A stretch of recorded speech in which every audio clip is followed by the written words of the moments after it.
Oh, yes, darling, please. Do you mind stop doing that?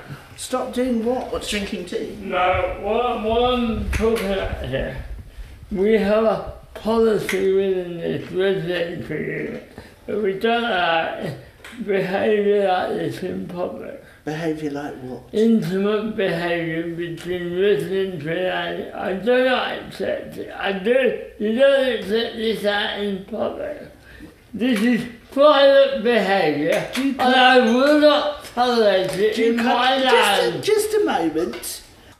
I am who I am. Why should I be frightened, ashamed, sorry for the way I look, for other people's perception of my disability, if that's the word you want to use? So getting up on the stage for me and many of my friends is no worse than you doing it.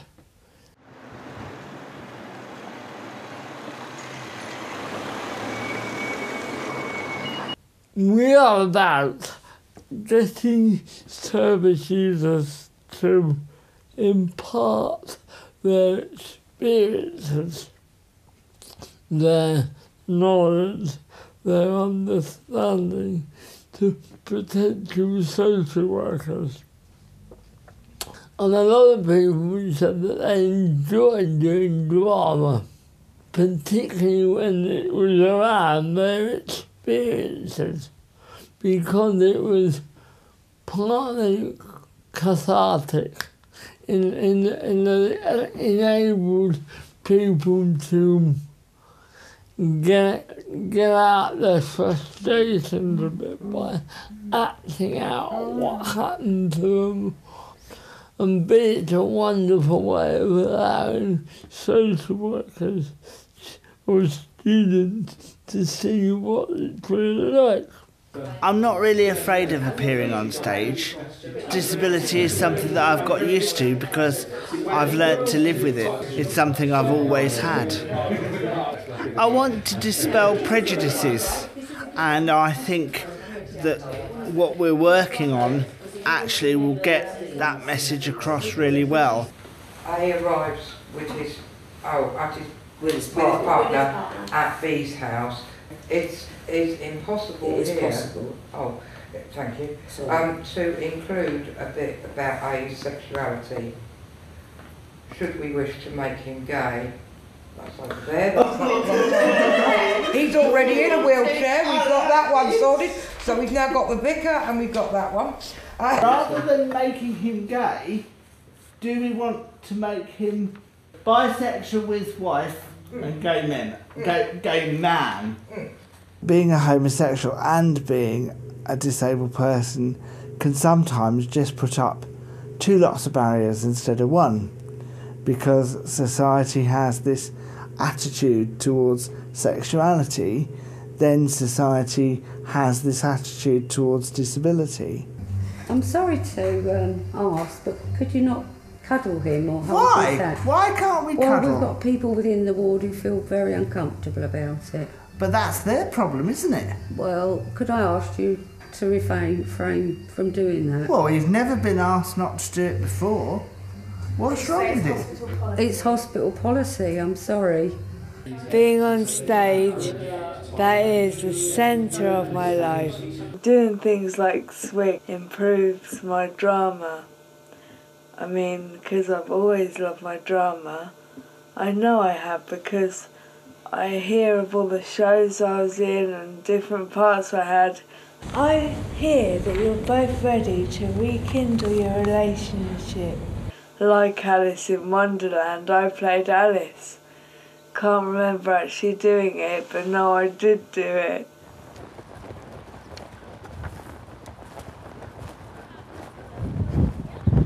April 2004, I was in a really, really horrendous car crash, and the driver of the car died.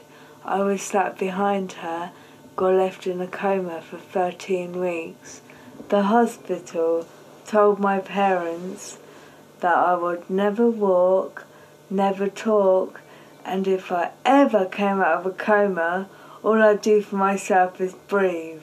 And they had to call everyone in to say goodbye, and then I woke up. What I think we should do is maybe read through it, and then everyone like have their thoughts on it, or we could do maybe visualizations. And Do you want to say something, Christine? Well, I was just wondering whether the disability of a brain injury comes in anywhere, because I feel like it's hidden disabled people and nobody knows just how brain injury can be seen as disability. Yeah. Does no one wash up in this house? You can wash up if you want. Yeah, because I can't stand to see washing up. So what about this horse then, Christine? Oh, Ben, it's gorgeous. What's it called? Pippa. Pippa? Yeah, but no joke, Ben, look at me. About there. No joke. It's a big horse then, is it? Oh my God, compared to Toffee, very. Being with horses triggers memories for me. I will be somewhere, like a stable, and smell the poo and wee, and it triggers memories for me of when I had my horse in a stable. But it does make me feel, I can't believe what I've done and forgotten. 17 years of my life have completely gone. Had to learn to walk, had to learn to talk. I know everything that happened because I found my diary, and I know all my experiences that I did. I just can't remember doing them.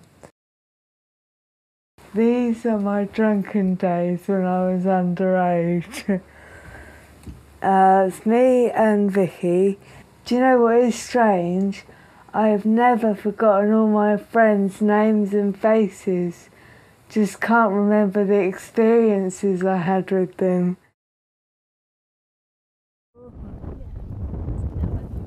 I want to spend my life now helping those who are going through what I've been through, because I like people to know that people can survive brain injuries.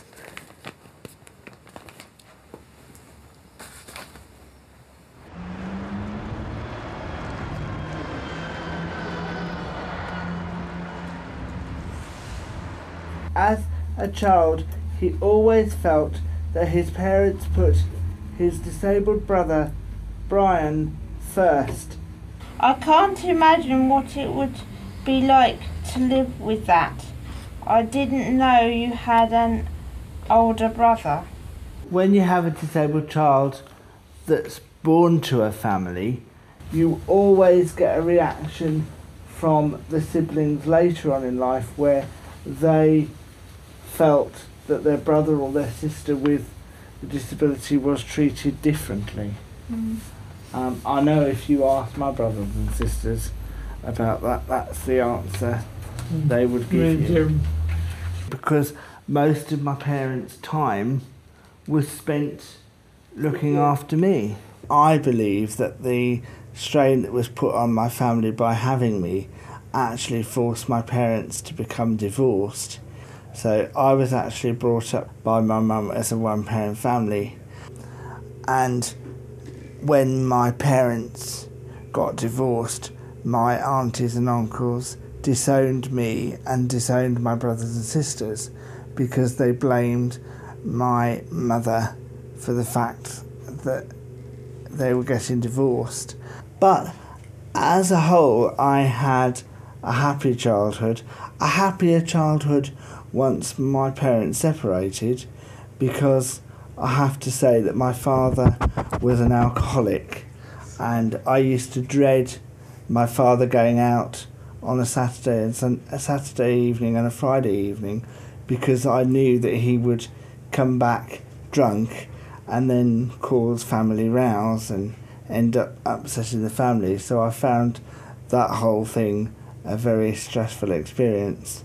And since then, if I see anybody drunk in pubs or clubs, I sort of shy away from them because the bad thing is that somebody who has had lots of drink will always end up sometimes coming up to a disabled person and talking to them because they feel sorry for them, whether you want them to talk to you or not.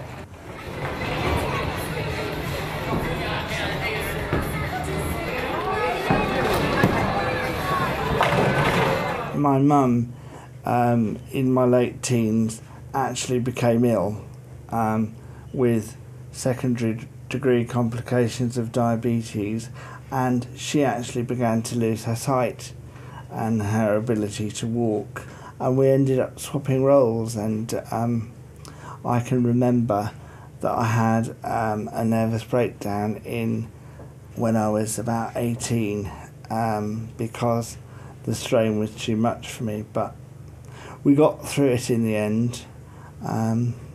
But that was a very traumatic time because we needed to get carers in for me and my mum, because my mum was in a caring role, and then when she wasn't able to care anymore, we got carers in for me and carers in for her. You could also build on the scene of the attitude of the carer, because not all attitudes of carers are positive attitudes towards disabled people.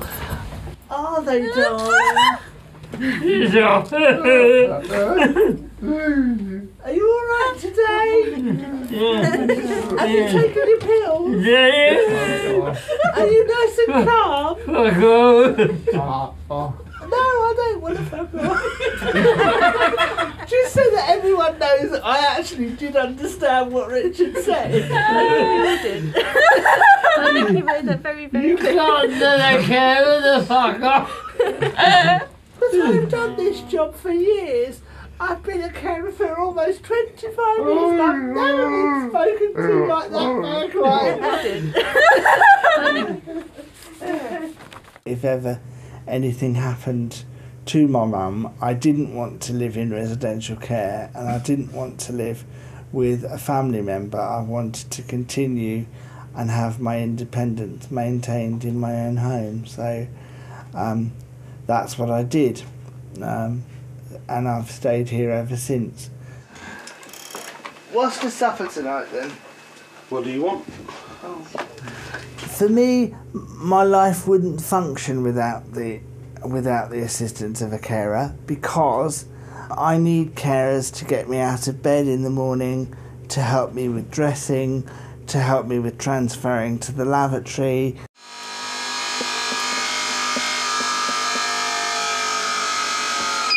Okay. To begin with, having carers in, although I knew that they were necessary, because I was growing up, I found it an invasion of my privacy, because this strange person was going to come in twice a week to bath me.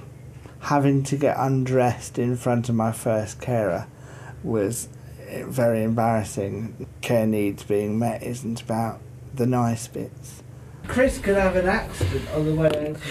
On the way home, just on the way to the party. No, On the way back. On the way back from the party. That might be interesting. Throw in another scene. I think we should give Chris the brain injury then. The trouble is, if we From do the it road- my way, from- then it's from the too road much like your accident Alice or in whatever, Wonderland thing. and then not take on board any more issues.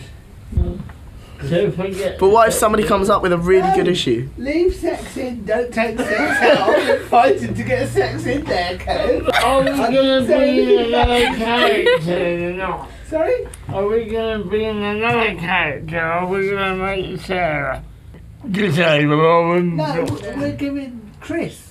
Chris. He's going to have a Scene car accident on the way home, Kev. Keep up, Did you come up in this week? My brain hurts. Yeah. Originally, within the university, there's a drama department. They help us with our once-a-year production for the social work students. So they get marks for it and we get what we want. And another of our members said, we want to do a piece of drama that was good in its own right. the issues that we're looking at are issues of discrimination. What I think we should do is maybe read through it and then everyone could have their thoughts on it, or we could do maybe improvisations. And Brian is very uncomfortable with Sam's sexuality. Brian tells Sam that Sarah has just announced that she is gay, and Phil offers to take her in the other room to talk it through with Jane. Should we stop there? Is that what you remember from last week? Yeah. What do you think, Tim? At the moment, it's setting the scene, but it's not dealing with any of the issues that I thought we were dealing with yet. Okay. But it probably will do. Yeah. So we developed a play around this gay rights thing with disability, which is fine, but it wasn't what I wanted. This is very interesting. What we've lost from it, taking this over what we did before Christmas, is that you've got two kinds of discrimination. You've got personal discrimination, which is like how individuals discriminate because of prejudice and what have you, which is very well covered in here. Yeah. But very often social workers are part of an organisation, and the organisation has rules and regulations that very often discriminate. And what we did before Christmas was quite powerful because we were looking at a generic organisation that preaches one thing and does something else, and that they preach love and respect and all the rest of it. I'm a bit disappointed that we've lost that focus. Firstly, nobody last week actually discussed that we weren't going to still deal with discriminatory issues. So, although I appreciate what you're saying, that message might be lost by you, we didn't actually have a discussion last week to say we weren't prepared to do that. Okay. So as far as we as a group are concerned, the goalposts haven't moved. Right. So if you're getting that feeling, then I'm looking at this. So if you're getting that feeling from looking at this, then we as a group now need to discuss what we want to do with this to get that We could do it. feeling back. Is there a way then in which we could recreate the power of that piece? Because I think that piece was very powerful. But reinforce we're not knocking the face. What we're questioning is the double standards. And the way, I'm wondering whether if we made it a different kind of... I think that's a really good point, that almost do all organisations discriminate in some way? I'm sure we do. Yeah, we do.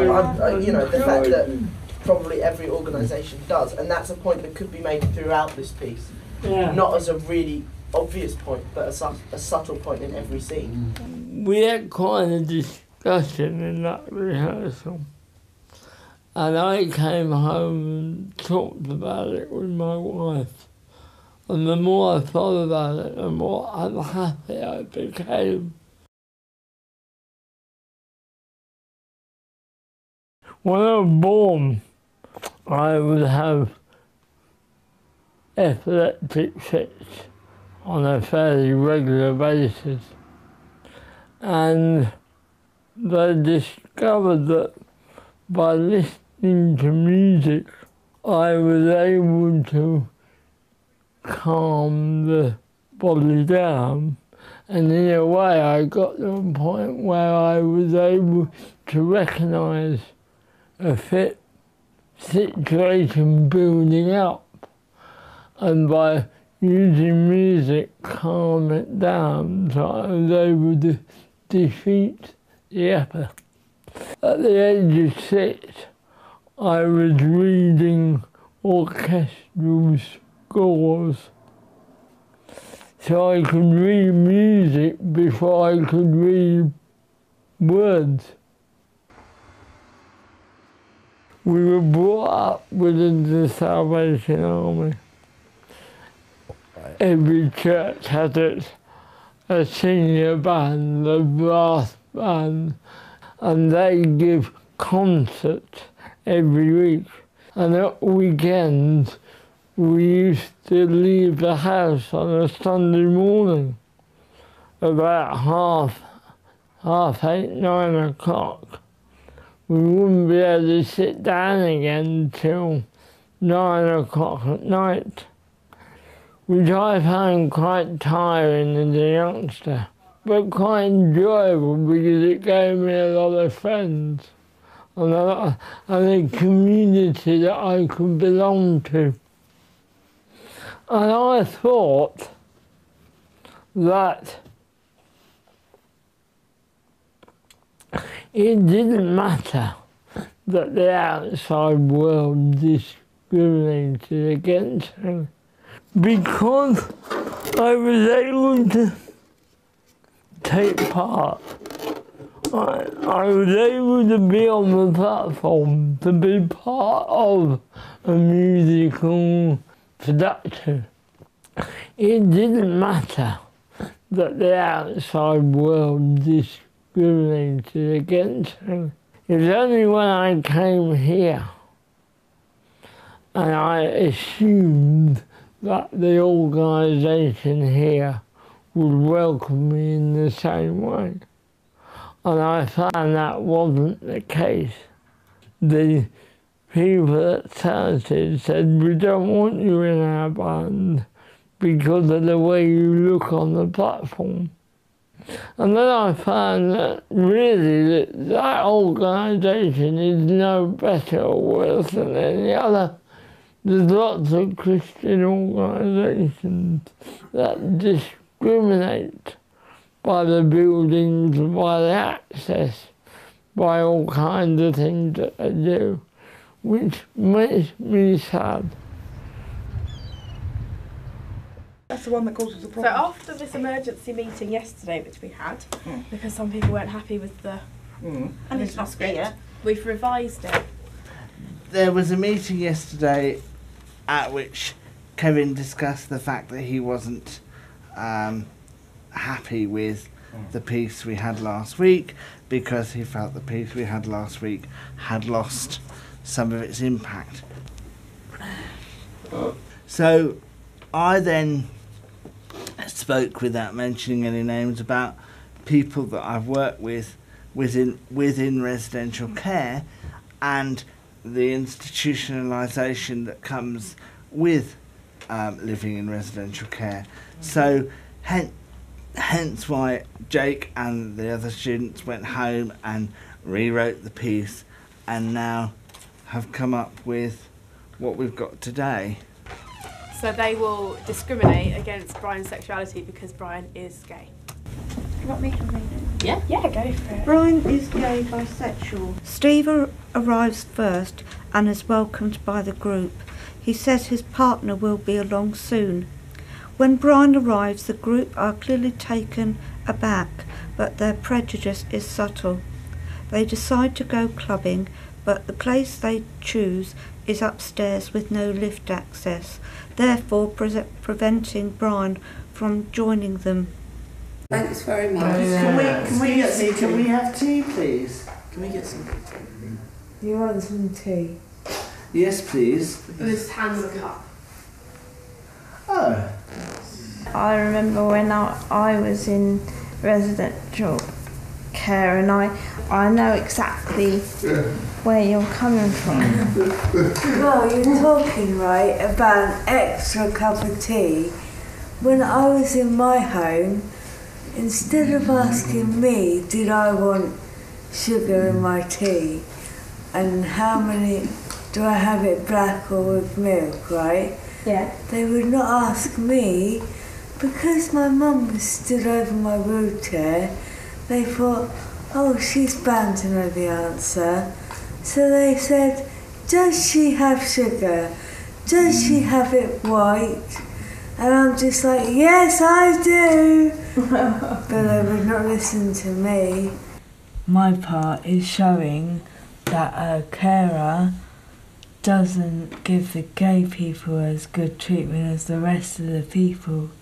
Because I'm there going through everyone, giving them cups of tea. Almost like they're second-class citizens because they don't fit the norm. With the two gays, I won't give them the tea properly, I'll just shove it at them and leave them. I brought up an issue with me about someone saying, did I take sugar in my tea? Not asking me, asking a carer, not me. So I brought that up when we were discussing all our bad experiences. What care needs has Steve got from leaving hospital? He has got a sight problem. Yeah, put those on first. These are going to look so sexy as well. Oh man, that is seriously messed up. Oh, you look good. See your face, So John. what can you see? About like that much.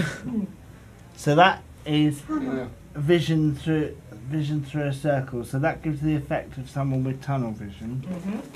You see nothing at all to the right. That's what Christina. You can lose see completely total. on the left and not to my Yeah, right you at all. you lose total vision in one direction. Yeah, that's Can't what. even That's see what. lights.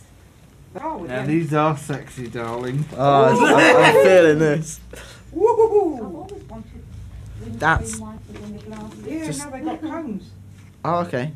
You can only see a vision from one side of your eye. Do you want to take those off? Yeah, Because they actually give you the most effects. that's just really disturbing. I think, like everyone, a disabled person with a disability always finds it very difficult to hold down relationships with people. If you have regular carers that come into your home a lot, it can be very difficult to maintain a relationship with someone because you know the carer's going to be around, and you sometimes wish the carer would go home, but you know that their allotted shift hasn't come to an end, and because they're paid to stay here for a certain amount of time, it isn't necessarily easy. And sometimes there can be an element of over familiarity. So there is a line which you as a client shouldn't cross whilst you're working with a carer or the carers, and there is also a line which the carer should be aware that they shouldn't cross. When I interview care staff, I always tell them about my sexuality. So if they're not comfortable with my sexuality, then they can say that at interview, and then they can go away. I can get on with my life, and they can get on with theirs. Yeah. But this carer that was working with me actually said that he was comfortable with my sexuality. So at that time, he was the best candidate for the job that I was offering. And he spent 6 to 8 months actually taking me down to the beach on a regular basis, because he thought that if he kept taking me along the beach and I saw females in swimming costumes, it would turn me straight. And we actually had to get a social worker involved in this to say that turning me straight, seeing people in a swimming costume, wasn't going to happen to turning me straight. And the only favours he was doing by taking me down the beach was that I was actually looking at the males in their swimming costumes, and that was really brightening up my day. Some disabled people have told me also over the years that they find it easier, although they don't necessarily come to terms with the fact that they might be lesbian or they might be a homosexual. They sometimes find it easier to find comfort from same-sex relationships than going out to meet a girlfriend or if you're a girl, meeting a boy, because there are all those kind of barriers. Some disabled people find those barriers easy to cope with. Some find those barriers difficult to cope with. The other thing we've got to remember, I think, is that many disabled people have close relationships with their carers, professional relationships with their carers anyway. Yeah. So the likelihood of them actually discussing problems that they have with sex is quite high, actually. Really? Because the first person that you go to is a carer. You don't actually know whether the person that you're hoping to become involved with is becoming involved with you because they have feelings for you, or whether they are becoming involved with you because they feel sorry for you because you have a disability. I do want to settle down into a relationship, a long-term relationship with someone. All right.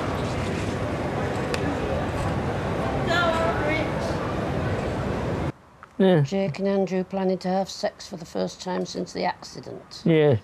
But they need assistance from the carer. Well, again, that's about many people after an accident don't know whether they can do it.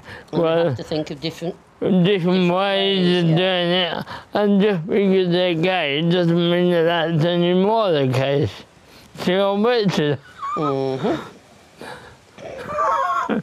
Don't start. we got together on a business footing first. And we like going out coffee. Oh yeah, we like eating out and travelling. We're both like that. Yes. I mean, we go in Starbucks a lot, 3-4 times a week. They know us now. But for several months, they assumed that we couldn't possibly be married because we talk all the time. Oh yeah, I mean, we've been married 17 years this year. And we haven't fallen out yet. And not have I yet. We disagree, but we just can't be bothered. About it. Usually end up laughing. Yeah. Well, the thing is, every morning she gives me a wet shave because I can't manage with an electric because just having one reasonably good hand. So she's I'm holding the razor. She doesn't argue, dear. She doesn't argue.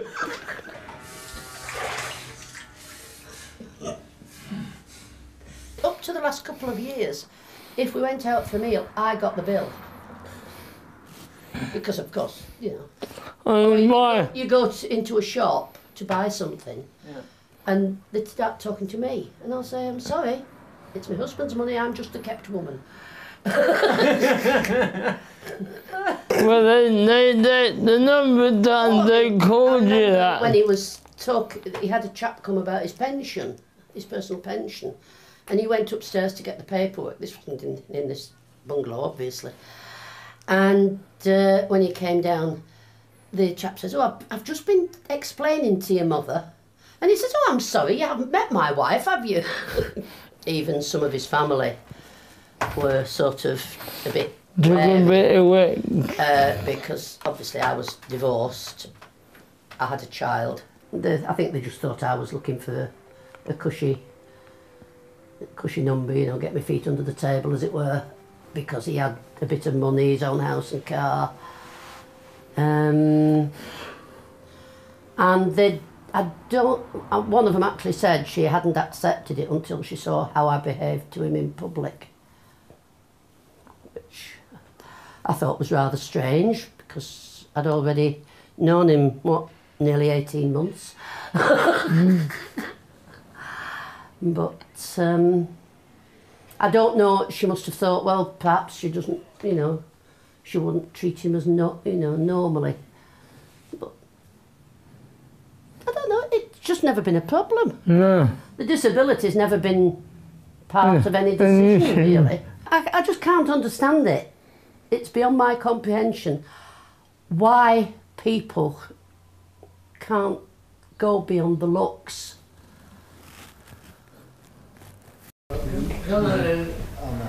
Hi Christine, how are you? Yeah, I'm alright. Yeah, that music track you wanted, what was it? Yeah, which song was it? It was by James Blunt. Oh. Do you remember? A moment after Andrew receives a phone call, Jake's been in an accident. Like I was in an accident sort of thing. Ah, right, yeah, I see. Andrew gets the phone call. It's happened. How did you find out about my accident? Your accident? Well, it's a long story really, but I was out with my friends. What, on the piss? No, we were on the school field in the summer, nice and hot. I got a phone call from Mum saying, I don't want to tell you what's happened, but we need to see you now.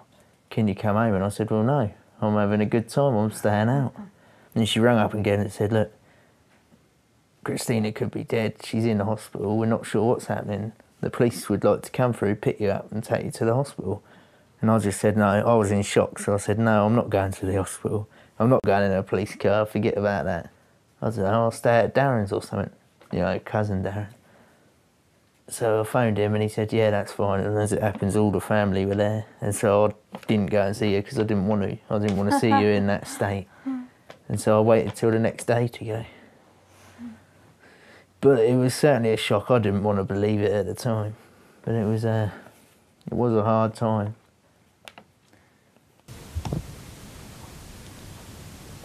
I understand, Jake, that you used to undress and position both of you however you wanted. I have to say it bluntly because neither of you should feel uncomfortable. I think it was really, really good. I think in slightly here you lost it a little bit. No, I thought it was really good apart from that. I think it's not good when I'm reading it. Yeah, no, once you've read it through a few more times it should be, you know, it should come together. Do you know what I really enjoyed about the play, right? I loved the fact that I was acting a carer. And I love being the carer instead of the client, or whatever they call me. But it just felt so amazing to be on the other end, because when you're on the client's end you feel so small.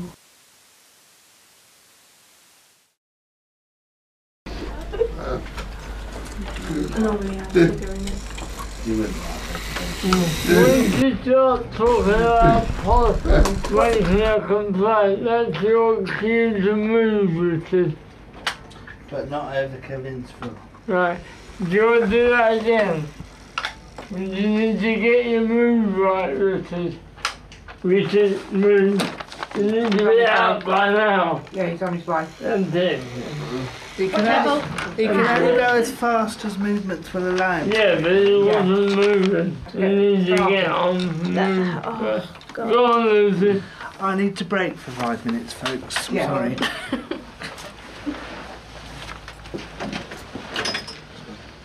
Which one to go? I'm just a bit worried that we're not ready. Tomorrow we've got 120 kids who are going to sit there and say, what the fuck? Yeah, if we don't get our act together.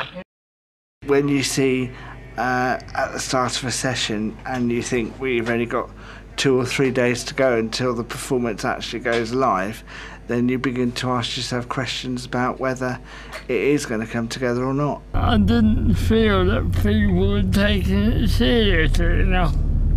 And then it's very difficult working with a group where you've got many different forms of physical disability and learning disability. You have to find a common level. Where that common level is, I don't know. And at the moment I'm feeling, rightly or wrongly, that the level is far too low for for what I want to be involved in. That's not politically correct, that's the way I feel.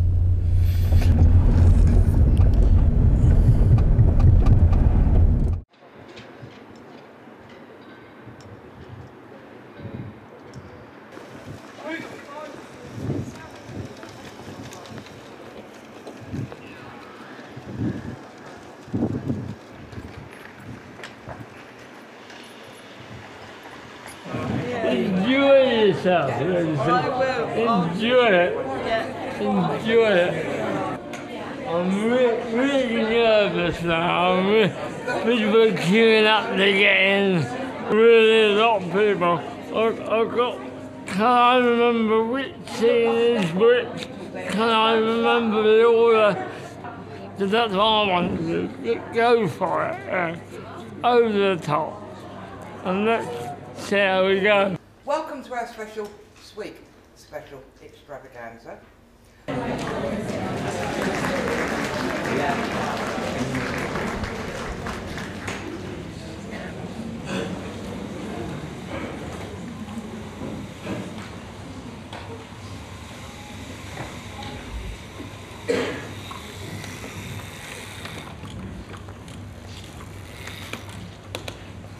I'm Tina. Right. I'm the team leader. That's Kevin. Hi, Jake. That's Richard. That's Lucy. Hello, Jake. And that's Christina. Hello. And that's Jackie. Hiya. All It's right. nice to meet you all. Yeah. There's a chair there if you want it. How did you find it? Oh, there was an ad in a newspaper. Oh, I said tonight, yes. pays to advertise. That's it. My boyfriend should be coming along soon. Oh, good. I did say, did I get the name right? Was it Andrew? Yeah. Oh, hang on. Hello, are you Andrew? Hello, darling. Yes, I'm Andrew. Hello, that's nice, isn't it? Just thinking about it, I picked up some leaflets for you to have a Oh, look at. that's very nice of you. Thank you.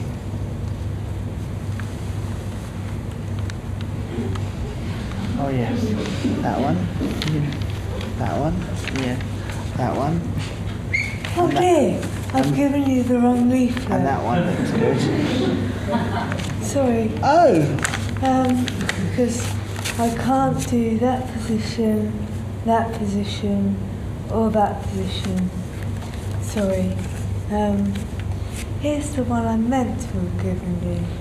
Parkinson's is a progressive illness. Multiple sclerosis is a progressive illness. Brain injury can affect cognitive and motor skills. Why me? When I was in residential care, you were going to the loo too much. So they didn't give you enough drinks because they thought you were going to the loo a lot. It makes you wonder about the future. What on earth are we going to do about the future? I wonder.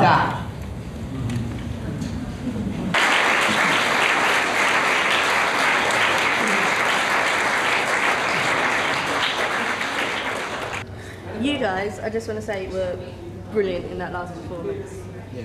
Just- Well, you were brilliant the whole way through. Yeah. You but, guys like- didn't stress me out at all. Well, for you, how was the whole process of the drama? Today was a great success. It all came together and it all made the work of rehearsals and the nightmares really worthwhile. If half of the audience got the messages that came across last bit, then we've done good. But we couldn't have done it without these guys, though. Definitely. It's just as fabulous as me. As well as our producer. Oh, thanks, guys. Yeah, thank you so much. I know I am. I think you've seen of the whole process. We haven't agreed with it. We've disagreed. We've had different opinions. Developing the drama, we went through issues where we didn't agree with each other. That's right. But that's healthy. That's it. And I don't know about you, but I've got to get home and get some I know. food. Yeah. Well, I'm going to go to sleep. Nothing.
Do you know what I really enjoyed about the play, right? I loved the fact that I was acting a carer, and I love being the carer instead of the client, or whatever they call me. But it just felt so amazing to be on the other end, because when you're on the client's end you feel so small.